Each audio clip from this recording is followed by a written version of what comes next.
आखिरकार 11 साल के बाद कोर्ट का फैसला आ ही गया। वह जो चाहती थी वही हुआ था। उसे अपने पति से तलाक मिल गया, लेकिन 11 साल के बाद। अब इस तलाक का क्या औचित्य था? जब उसने तलाक के लिए अदालत में मुकदमा दायर किया था, तब वह 25 वर्ष की यौवन से भार सी लदी सुंदर युवती थी। अब वह 36 की प्रौढ़ हो चुकी थी। चेहरे पर उम्र की परतों को दिखाने वाली मोटी चर्बी चढ़ गई थी, जिस पर झुर्रियां पड़ने लगी थी। बाल सफेद होने की कोई उम्र नहीं थी, लेकिन गमों के सायों ने उस पर सफेदी फेरनी शुरू कर दी थी। यौवन पता नहीं कब चला गया। हर साल उसे बसंत का इंतजार रहता कि अब उसके जीवन में भी फूल खिलेंगे। न जाने कितने बसंत उसके जीवन में आए और गुजर गए, लेकिन उसके मन की बगिया में फूल नहीं खिले, हवा में खुशबू नहीं फैली। 36 बसंत देखने के बाद भी उसे लगता है कि उसके जीवन में कोई बसंत नहीं आया था। दूर दूर तक जहां तक नजर जाती पतझड़ ही पतझड़ दिखता, आंखों में रेगिस्तान था। उसके जीवन के गुजरे साल सूखे पत्तों की तरह हवा में उड़ते हुए उसके दिल में भयावह सन्नाटे का एहसास करा रहे थे। इतने सालों बाद तलाक का आदेश पाकर वह गुम सी हो गई थी।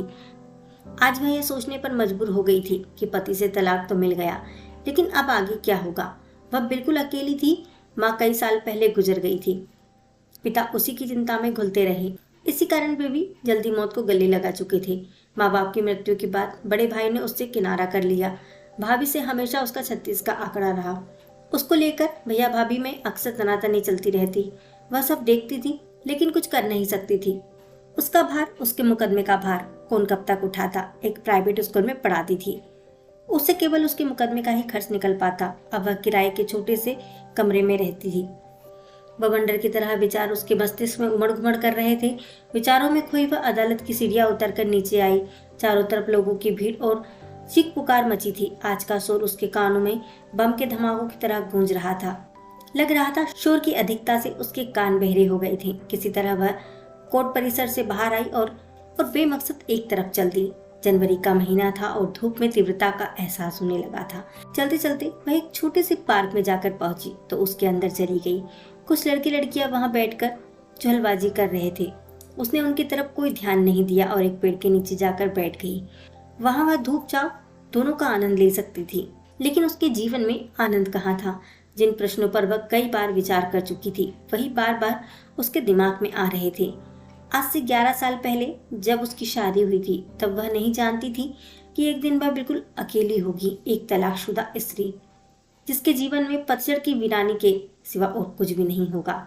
शादी से पहले उसकी सहेलियां उससे कहती थी कि वह घमंडी और अपनी खूबसूरती के मद में चूर लड़की है। वह नहीं जानती थी कि उसके स्वभाव में ये सारे अवगुण कैसे आए थे। ये जन्म से थे या हालात के तहत उसके स्वभाव में समा गए थे। तब वह जवानी और अपनी खूबसूरती के मद में चूर थी, इसलिए अपने इन अवगुणों की तरफ देखने, सोचने व उनमें सुधार लाने की तरफ उसका ध्यान ही नहीं गया। माँ बाप ने भी उसे कभी नहीं टोका कि उसमें कोई अवगुण है जो उसके जीवन को बर्बाद कर देगा। भाई को उससे कोई मतलब नहीं था। शादी के समय माँ ने तो उसे सीख दी थी कि बेटी, अब तुम्हारे जीवन का दूसरा पक्ष शुरू होने जा रहा है। यह बहुत महत्वपूर्ण है और अब इसमें यदि तुमने सोच समझकर कदम नहीं रखा तो जीवन भर पछताने के अलावा और कुछ तुम्हारे हाथ नहीं आएगा। पति को काबू में रखना, सास ससुर को दबा कर रखना, उनके रिश्तेदारों को भाव ना देना, वरना वह आए दिन तुम्हारे ऊपर बोझ बनकर खड़े रहेंगी।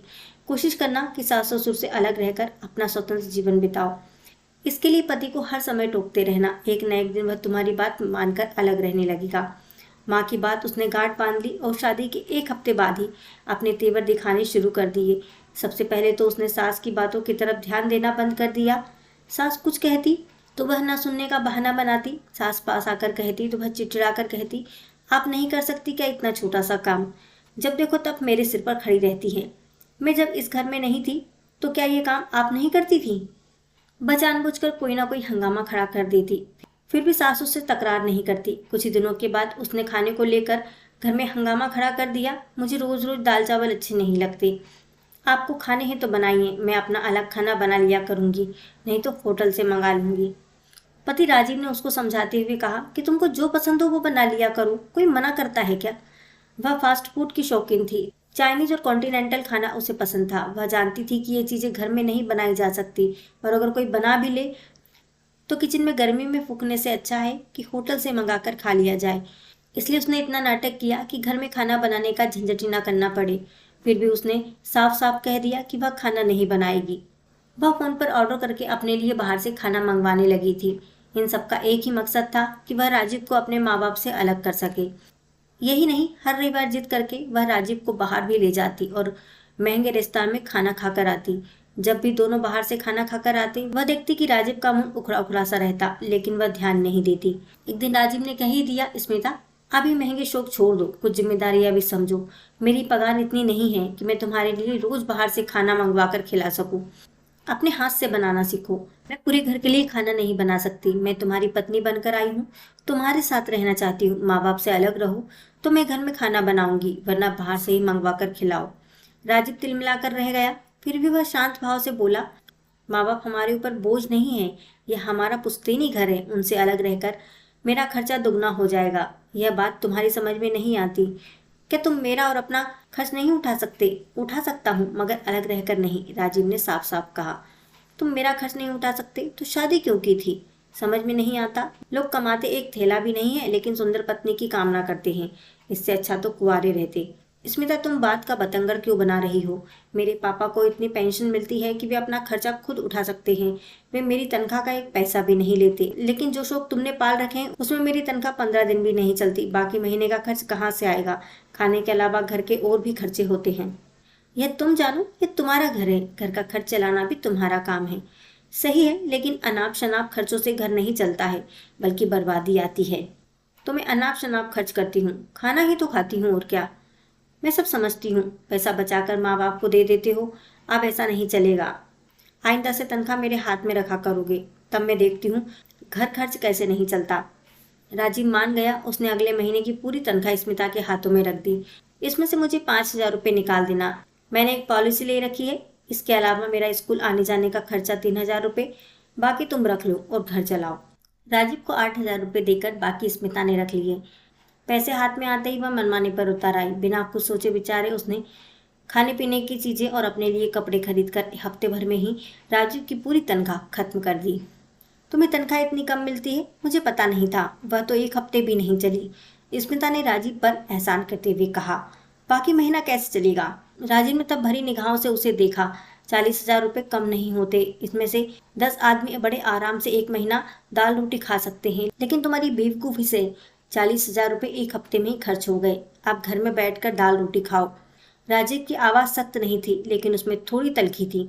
उसे लगा कि राजीव उसे डांटेगा, इसलिए वह पहले ही लगभग चीख कर बोली, पता नहीं कैसे भीखमंगों के घर में माँ बाप ने मुझे ब्याह दिया। इतने अच्छे अच्छे रिश्ते मेरे लिए आए थे, लेकिन उन्हें यह टुटपुंजिया स्कूल मास्टर पसंद आया। स्मिता, तुम हालात को समझने की कोशिश करो।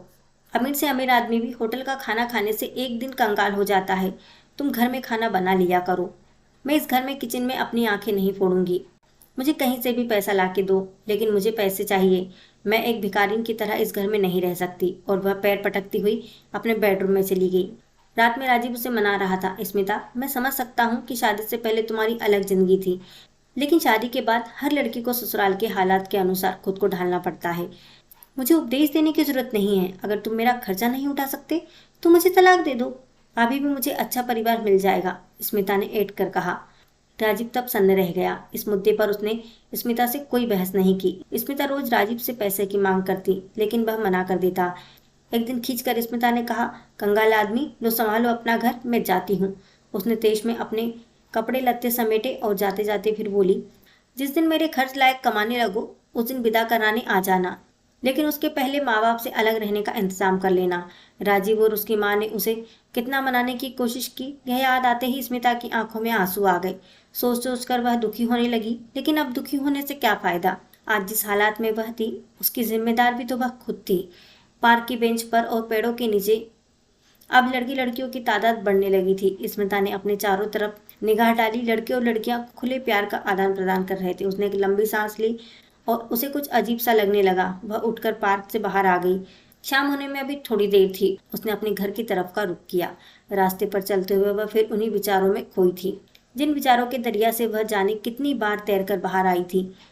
पति का घर छोड़कर अपने मायके आई तो माँ बाप को बहुत हैरानी हुई। भाई भी परेशान हो गया। सबने मिल बैठकर उससे कारण पूछा तो उसने बस इतना ही कहा कि अब मैं उस कंगाल के घर में नहीं रहूंगी। आप लोगों ने अपने मन की कर ली। मुझे ब्याह कर आप लोग अपनी जिम्मेदारी से फ्री हो गए, लेकिन अब मुझे अपने ढंग से जीवन जीने दो। मैं राजीव से तलाक चाहती हूँ। तलाक सबके मुंह से एक साथ निकला। कुछ देर सब मुंह बाय स्मिता का मुंह देखते रहे। फिर माँ ने पूछा, ऐसा क्या हो गया तुम्हारे साथ ससुराल में जो 2 महीने बाद ही तुम तलाक लेने पर उतर आई?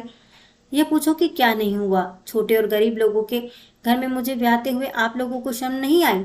आपने यहाँ तक नहीं सोचा कि उस घर में आपकी बेटी गुजारा कैसे करेगी? इतने प्यार से मुझे पाल पोस कर बड़ा किया, मेरी हर जरूरत पूरी की, उचित शिक्षा दी। इसके बाद भी क्या मेरी जिंदगी में वही टुच्चा घर बचा था? बेटा, ये क्या कह रही हो? वे तुम्हारा खर्च क्यों नहीं उठा पा रहे हैं? तुम्हारे ऐसे कौन से खर्चे हैं जो उनके बूते में नहीं है? अच्छा खासा खाता पिता परिवार है। उसके पिता ने पूछा, बेटी इससे क्या बात हो गई कि तुम अपने पति से तलाक लेना चाहती हो? हमें कुछ बताओ तो हमें पता भी चले। मैंने तुम्हें यह शिक्षा नहीं दी, बस अलग रहने के लिए कहा था। उसके जवाब देने के पहले ही माँ ने सवाल दाग दिया। मैंने कह दिया, अब मुझे उस घर में लौट कर नहीं जाना। बस मैं तलाक लेकर दूसरी शादी करूंगी। इस बार खुद घर बार देखकर उसने अपना अंतिम फैसला सुना दिया। उसने ना किसी की सुनी, ना किसी की चलने दी। तब उसके पिता नौकरी करते थे, भाई भी नौकरी करने लगा था, माँ गृहिणी थी। उसके खाने पीने में कोई परेशानी नहीं थी। मायके लौटने के दूसरे महीने ही उसने वकील से सलाह लेकर कोर्ट में तलाक का मुकदमा दायर कर दिया। नोटिस मिलने पर राजीव उससे मिलने आया था। वह उससे घर लौटकर चलने के लिए बहुत मेहनत कर रहा था, लेकिन स्मिता ने उसे साफ साफ कह दिया, क्या आपने अलग घर ले लिया है? नहीं स्मिता, मैं अपने माँ बाप से अलग रहने के बारे में सोच भी नहीं सकता। बचकानी हरकत मत करो, इससे हम दोनों का जीवन बर्बाद हो जाएगा। लेकिन उसने समझने की कोशिश नहीं की ऐठ कर बोली, तो फिर तलाक के लिए तैयार रहो। राजीव ने चलते चलते कहा था, हर बात में जिद अच्छी नहीं होती, इतना ख्याल रखना। कोर्ट इतनी आसानी से तलाक नहीं देता है जब तक उसका कोई ठोस आधार ना हो। स्मिता तब यह बात नहीं समझती थी। खुद को व्यस्त रखने के लिए एक प्राइवेट स्कूल में शिक्षिका की नौकरी करने लगी थी। कोर्ट ने स्मिता को 6 महीने का समय दिया ताकि वह अपने फैसले पर दोबारा विचार कर सके। तब भी उसे लगे कि वह अपने पति के साथ गुजारा नहीं कर सकती तो फिर से याचिका पर सुनवाई होगी।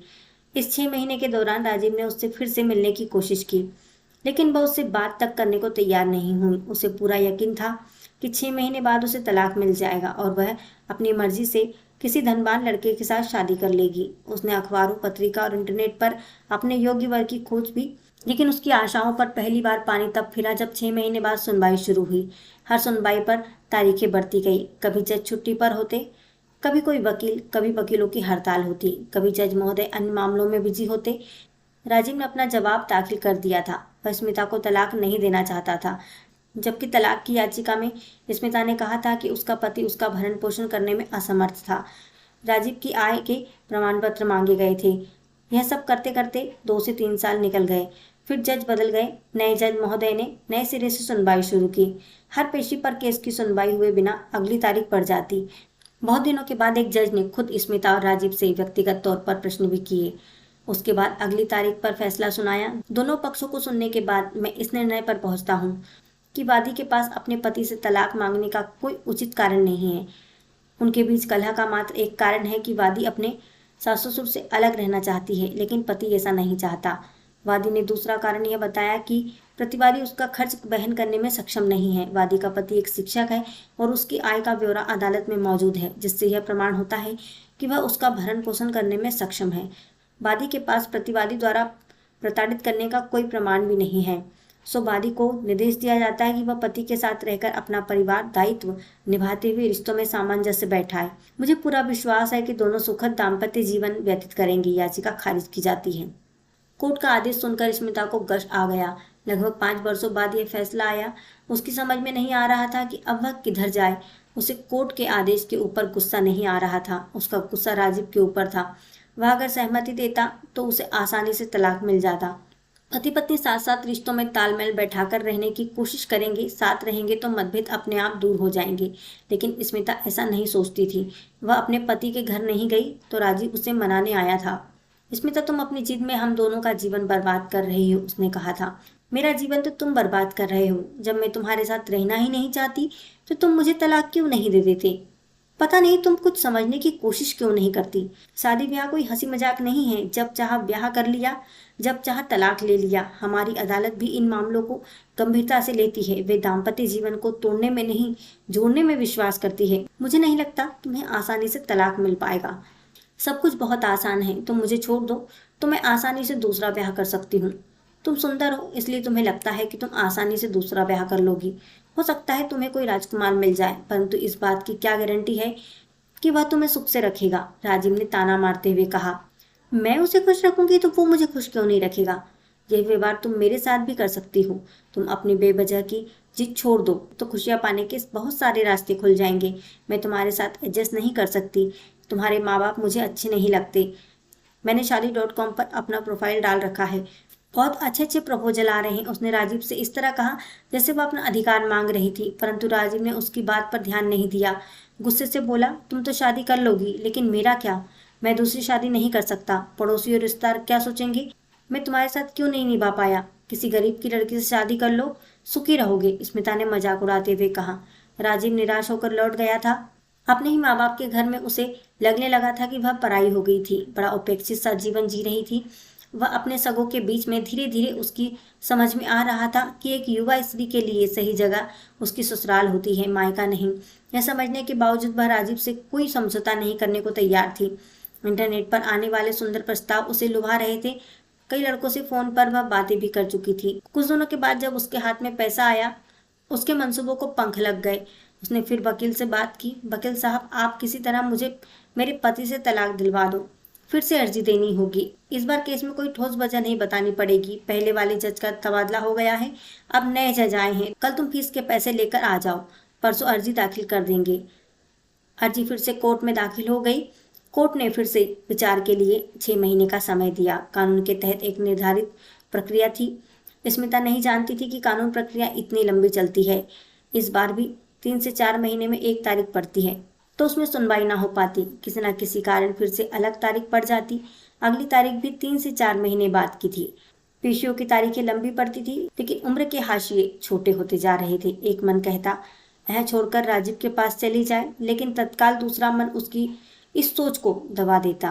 क्या वह अपनी हार को स्वीकार कर लेगी? लोग क्या कहेंगे? ससुराल पक्ष के लोग ताने मारकर उसका जीना हराम नहीं कर देंगे? क्या वह अपने स्वाभिमान को बचा पाएगी? उसके अंदर अह का नाक फनफनाकर अपना सिर उठा लेता और उसे आगे बढ़ने से रोक लेता। जब भी वह लंबे चलने वाले मुकदमे से हताश और निराश होती तो उसके कदम पीछे हटकर पति से समझौता करने के लिए उकसाते। लेकिन अह के पहाड़ की सबसे ऊंची चोटी पर बैठी स्मिता नीचे उतरने से डर जाती। एक बार उसने अपने वकील से मुकदमा वापस लेने की बात की तो उसने कहा, अब इतना आगे आकर पीछे हटने का कोई मतलब नहीं है। वह अपनी सुंदर काया को जलाकर राख किए दे रही थी। 36 की उम्र में वह 45 साल की लगने लगी थी।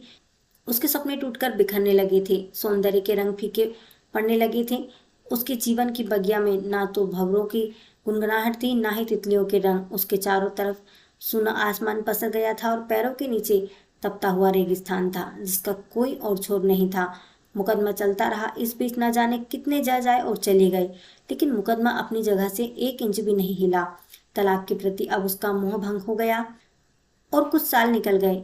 ढाल के वही 3 पात, कहीं कोई और छोर नजर नहीं आ रहा था। जब उसका शरीर सूख गया, आंखों की चमक धुंधली हो गई, सौंदर्य ने साथ छोड़ दिया, बाल चांदी हो गए, तब एक दिन जज ने उसकी तरफ देखते हुए पूछा, क्या अभी भी आप तलाक चाहती हैं? उसकी सूनी आंखें राजीव की तरफ मुड़ गई थी। वह सिर झुकाए बैठा था, उसकी तरफ कभी नहीं देखता था। स्मिता भी नहीं देखती थी। जज पहली बार देखा था। दोनों की आंखें चार होती है तो बहुत सारे गिले शिकवे दूर हो जाते। अब तक 10 साल बीत चुके थे। वह अच्छी तरह समझ गई थी अब उसके लिए तलाक के कोई मायने नहीं है। वह चुप रही तो उसके वकील ने कहा, हुजूर, हम पहले ही कह चुके हैं, वादी प्रतिवादी के साथ जीवन नहीं गुजार सकती। स्मिता का मन हुआ कि वह चीख कर कहे कि नहीं नहीं, लेकिन उस समय जैसे किसी ने उसका गला दबा दिया था। वह कुछ नहीं कह पा रही थी और तभी कोर्ट ने निर्देश दिया, कुछ दिन और साथ रहकर देखो। लेकिन दोनों कभी साथ नहीं रहे। दोनों ही पक्ष इस बात को कोर्ट से छिपा रहे थे। वह इसलिए इस तथ्य को छिपा रही थी कि कोर्ट उसके आदेश की अवहेलना मानकर उसके खिलाफ कोई कार्यवाही ना करे। राजीव पता नहीं क्यों इस तथ्य को छिपा रहा था। संभवतया वह स्मिता की भावनाओं के कारण इस बात को कोर्ट में छिपा रहा था। सबके अपने अपने अह थे, अपने अपने कारण थे। कोर्ट की अपनी रफ्तार थी। वह किसी की भी निजी जिंदगी से प्रभावित नहीं हो रही थी, लेकिन 2 जिंदगियां अदालती कार्रवाई में फंसकर पिस रही थी।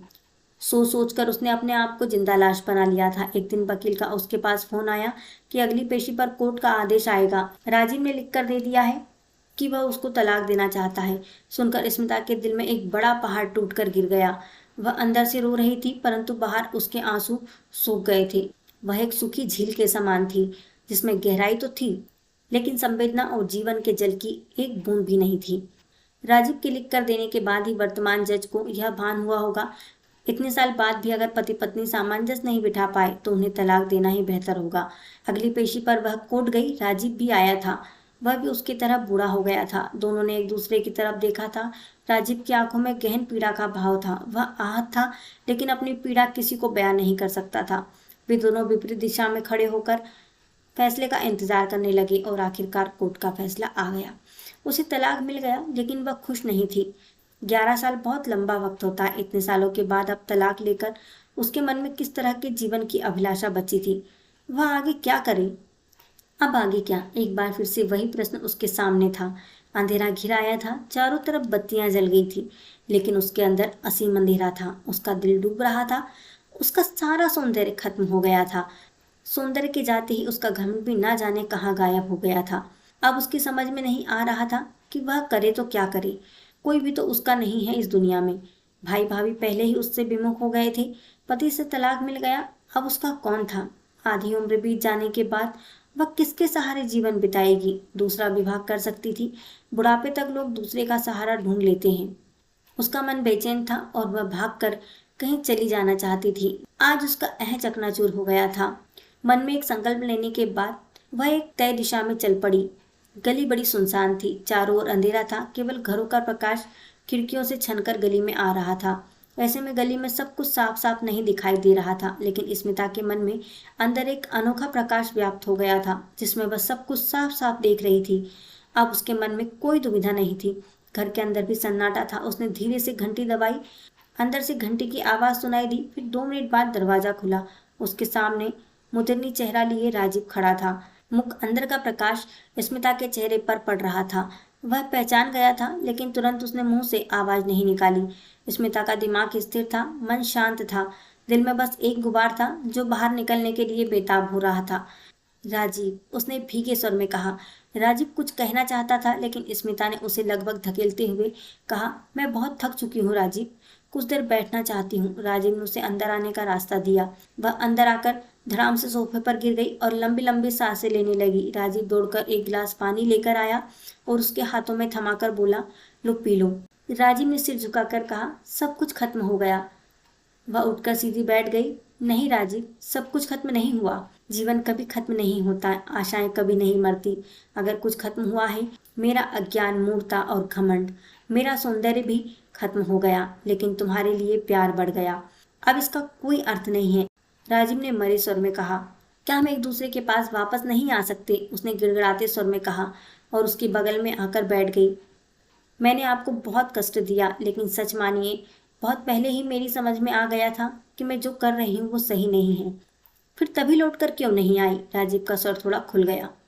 बस अविवेक का पर्दा पूरी तरह से हटा नहीं था। अहं की दीवार तड़क गई थी, लेकिन टूटी नहीं थी। परंतु आपने क्यों बयान दिया कि आप भी तलाक देना चाहते हैं? स्मिता, तुम्हें नहीं पता, अदालतों और वकीलों के चक्कर में ना जाने कितने परिवार बर्बाद हो गए। पहले मुझे लगता था कि 2-1 साल तक कोर्ट के चक्कर लगाने के बाद तुम्हारी अकल ठिकाने आ जाएगी और तुम तलाक का मुकदमा वापस ले लोगी। परंतु जब देखा 11 साल निकल गए, जवानी साथ छोड़ती जा रही है, तब मैंने कोर्ट में अपनी सहमति दे दी, वरना यह कार्रवाई जीवन के अंत तक समाप्त नहीं होती। स्मिता कुछ पल तक उसके चेहरे को देखती बैठी रही। फिर पूछा, तो क्या अदालत का फैसला मानोगे या? उसने जानबूझकर अपनी बात अधूरी छोड़ दी। राजीव के दिल में एक कसक सी उठी। वह कराह उठा, मेरे मन में कभी भी तुम्हें ठुकराने की बात नहीं आई। यह तो तुम्हारी जिद के आगे मैं मजबूर हो गया था तभी। तो क्या आपको मन का फैसला मंजूर है? राजीव कुछ नहीं बोला, बस भावपूर्ण आंखों से उसके मलिन चेहरे पर निगाह गाड़ दी। स्मिता समझ गई कि धीरे से अपना सिर उसके कंधे पर रख दिया और राजीव और स्मिता आज फिर एक हो गए। राजीव और स्मिता की एक नई जिंदगी फिर से शुरू हो गई। दोस्तों, गलतियां करिए, मगर इतनी नहीं कि समय बीत जाए।